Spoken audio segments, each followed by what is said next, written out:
Praise the lord. God bless everyone. క్రీస్తునందు నా సాటి దేవుని కుటుంబ ప్రజలైన మీ అందరికీ దైవ దీవెనలు. సుప్రీంకోర్టు ఇటీవలి కాలంలో క్రైస్తవ్యానికి ఇబ్బంది కలిగించే ఒక స్టేట్మెంట్ ఇచ్చారు అని ప్రస్తుతం సోషల్ మీడియాలో చలామణిలో ఉంది. చాలామందిని పిలిచి ఇంటర్వ్యూ చేస్తున్నారు, ఇటు క్రైస్తవులను క్రైస్తవేతరులను. అందరూ తమకు నచ్చింది మాట్లాడుతున్నారు. సుప్రీంకోర్టు ఇచ్చిన తీర్పులో తప్పుందా అని అడుగుతున్నారు. సుప్రీంకోర్టు ఇచ్చిన తీర్పులో అన్యాయం ఉందా అని అడుగుతున్నారు. నేనంటాను, సుప్రీంకోర్టు ఈ దేశానికే మనం అందరం కలిసి గౌరవాస్పదంగా చూస్తూ న్యాయాన్ని లేదా న్యాయమైన తీర్పునిచ్చే అంతస్తులో చూస్తున్నాం కాబట్టి ఒక ఇంటికి తండ్రిలాగా యజమానిలాగా ఉండి అక్కడి నుండి ప్రతి జడ్జిమెంట్ రావాలి అనుకుంటున్నాం. కొన్నిసార్లు కొన్ని జడ్జిమెంట్స్ బాధ కలిగిస్తుంది, తప్పనిపిస్తుంది, కొన్నిసార్లు అన్యాయం అనిపిస్తుంది. కానీ సరిగ్గా ఆలోచిస్తే సుప్రీంకోర్టు కూడా ఆ ముందుండి వాదించే వారి న్యాయాన్ని, వారి వాదనలను పరిగణలోనికి తీసుకొని ఏ వాదన గెలుస్తుందో ఆ వాదన పక్షాన నిలబడి మాట్లాడడం తప్పనిసరిగా చేయాల్సి వస్తుంది. అఫ్కోర్స్ అక్కడ కూర్చునేటువంటి న్యాయమూర్తులు కూడా, న్యాయ నిర్ణేతలు కూడా ఒక వాదన వచ్చినంత మాత్రాన దానికి లొంగరు. స్వయంగా తామే ఒక నిర్ణయం తీసుకునే అధికారం వారికి ఉంటుంది. అందుకే సుప్రీం అనే పదం వాడాం. కానీ విచిత్రం ఏమిటంటే, ఒక తీర్పు సమాజంలో ఒక వర్గానికి న్యాయం అనిపించి ఇంకొక వర్గానికి అన్యాయం అనిపిస్తున్నప్పుడు మనం లేఖనాల పక్షాన సంపూర్ణ వినయము, భక్తి కలిగి ఒక పని నెరవేర్చాలి. నేను మీకు ఒక వచనం చూపిస్తాను, చూడండి. మీరందరూ మీ పరిశుద్ధ గ్రంథాలు తెరిచి పేతురు పత్రిక మొదటి పత్రిక 2వ అధ్యాయం 18వ వచనం. పనివారులారా, మంచివారును సాత్వికులైన వారికి మాత్రము కాక ముష్కరులైన మీ యజమానులకును పూర్ణ భయముతో లోబడి ఉండుడి. కాబట్టి లేఖనం చెప్పింది లోబడండి అని. లోబడాల్సిన టైం వచ్చింది. న్యాయము అన్యాయం అనే దాని గురించి నేను చెప్తాను. ఈ డిప్లొమాటిక్ ఇష్యూని చాలా డీప్గా ఆలోచన చేద్దాం. అంతకంటే ముందు బైబిల్ ఒక మాట చెప్పింది, ముష్కరులైనటువంటి యజమానులకు లోబడమని, ప్రభుత్వం చేసేవారికి లోబడమని. ఇప్పుడు సుప్రీంకోర్టు పైన తిరగబడ్డమో, తీర్పిచ్చిన వారి మీద తప్పుడు ప్రచారం చేయడమో ఇది సరైన విధానం కాదు. అసలైన విధానాన్ని మరిచినప్పుడు, న్యాయ నిర్ణేతలే అసలైన దాన్ని పక్కన పెట్టినప్పుడు ఇంకా మనం మాత్రం ఏం చేస్తాం? ఎందుకంటే అంత్య దినాల్లో జరిగేదే భూమి మీద అన్యాయం. అంత్య దినాల్లో జరిగేదే అది. ఇంత చిన్నదానికే ఇంత విలవిల్లాడిపోతుంది క్రైస్తవ సమాజం. చాలా తొందరలో, నేను ఎప్పుడో దాదాపుగా 15 సంవత్సరాల నుంచి చెప్తున్నాను, చాలా తొందరలో ఈ ఆధార్ కార్డు తీసేసి ఆల్ ఇన్ వన్ కార్డు వస్తుంది. అప్పుడు నీ సంబంధించిన ప్రతి రూపాయి గవర్నమెంట్కి లెక్క చెప్పాల్సిందే. నీ దగ్గర ఉన్న వస్తువులు, నువ్వు ఎక్కడికి వెళ్తున్నావు, ఏం చేస్తున్నావు, ఎక్కడ కొంటున్నావు. ఇంకా ప్రైవసీ అనేది లేదు, స్వేచ్ఛ లేదు. ఒకనాడు బ్రిటిష్ వాడు వచ్చి మనల్ని పరిపాలిస్తుంటే మాకు స్వేచ్ఛ కావాలి, స్వాతంత్రం కావాలని చెప్పి వాడిని తరిమి కొట్టేశాం. కానీ ఈరోజు ట్యాక్సుల పేరిట మనల్ని మనం అణిచివేసుకుంటున్నాం. ఎన్ని రకాల ట్యాక్సులు చూడండి. ఒక సామాన్యుడు సహజంగా బ్రతకలేనన్ని ట్యాక్సులు. రీసెంట్గా మనం చూసాం, పార్లమెంట్లో ఒక ఆయన ప్రజలందరి పక్షాన జస్ట్ 2 రోజులు ఎందుకు తగ్గిస్తున్నారు, రెండవది ఇన్కమింగ్ ఎందుకు ఆపేస్తున్నారని అడిగినందుకే అతను సస్పెండ్ అయ్యాడు. మళ్ళీ అలాంటి గలం ఎత్తడానికి అవకాశం లేకుండా పోయింది. సమాజంలో జరిగేదే అన్యాయం. మన వాళ్ళే మనల్ని అణిచివేస్తున్నారు. న్యాయం జరగట్లేదని వాపోతే జరిగేదే ఉంది. ఎందుకంటే డబ్బులు తీసుకొని ఓట్లేసే వర్గం ఒకవైపు, కులాల పేరిట ఓట్లేసే వర్గం ఇంకోవైపు. న్యాయం జరగాలని కోరుకోవడమే తప్పు. అసలు న్యాయం అడిగే వాళ్ళే తప్పుడు మనుషులు అన్నమాట లెక్క ప్రకారంగా. న్యాయం ఎలా అడుగుతారు? అన్యాయంగా ఓటేస్తారు, అన్యాయంగా ఆలోచిస్తారు.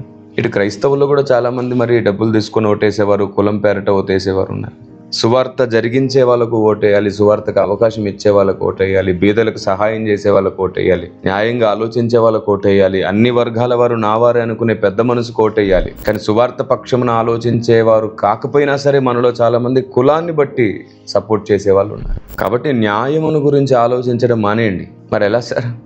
న్యాయం జరగాలని ప్రార్థించొద్దా? ఈ లోకంలో న్యాయం జరగాలని ప్రార్థించడం కంటే కనీసం సంఘంలో న్యాయం చేయండి, భక్తిలో న్యాయం చేయండి, వాక్యానికి న్యాయం చేయండి. యేసుప్రభు అన్నాడు, నాకు న్యాయమైన తీర్పు తీర్చాడు.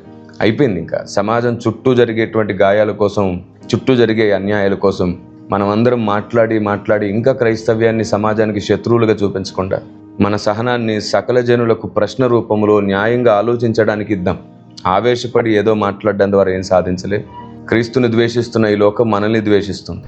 వాస్తవానికి కులానికి, మతానికి సంబంధం లేదు. కులం వేరు, మతం వేరు. మరి సుప్రీంకోర్టుకు కూడా ఈ విషయం తెలుసు. అయినా సరే దేవుని దాసుడిగా విన్నవించుకుంటున్నాను, మతం వేరు, కులం వేరు.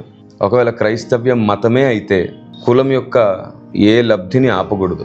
పోనీ ఇది కులం అనుకోండి, మతం మార్పిడి అనే నింద వేయకూడదు. విచిత్రం ఏమిటంటే, దేవుణ్ణి నమ్ముకుంటే కులం ఎందుకు మారుతుంది, మతం ఎందుకు మారుతుందో న్యాయమూర్తులే ఆలోచించాలి.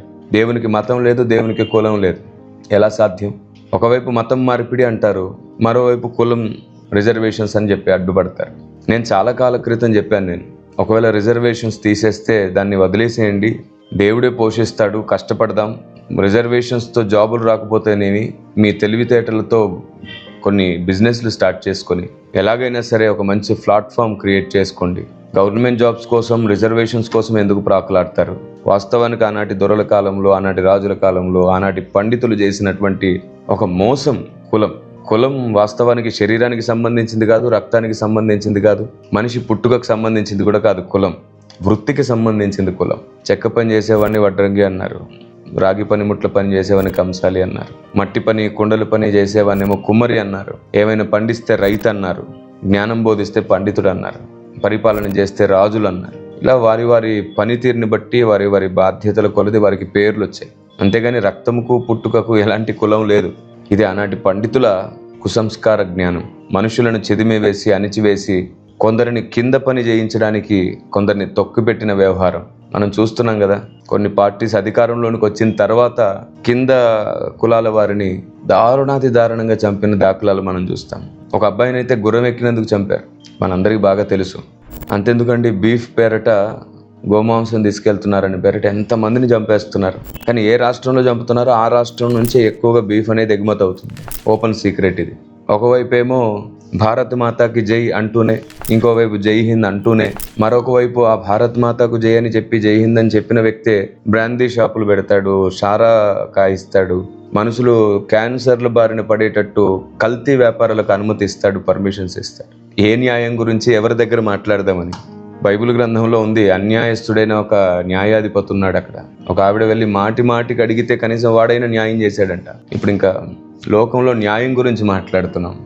క్రైస్తవుడు పాము వంటి వివేకం, పౌరం వంటి నిష్కపటం కలిగి, లేఖనాలకు బద్ధుడై లేఖనములు నెరవేరుతున్నాయనే విషయాన్ని దృష్టిలో ఉంచుకొని, గాయపడడానికి ఇష్టపడి, అన్యాయాన్ని ఓర్చుకోవడానికి సిద్ధ మనసు గలవాడై, పరిశుద్ధాత్మ దేవుని సహాయం పొందుతూ ముందుకు అడుగు వేయాలి. ఇది పరిశుద్ధాత్ముడు నాలో నుంచి మీతో మాట్లాడుతున్న సంగతి.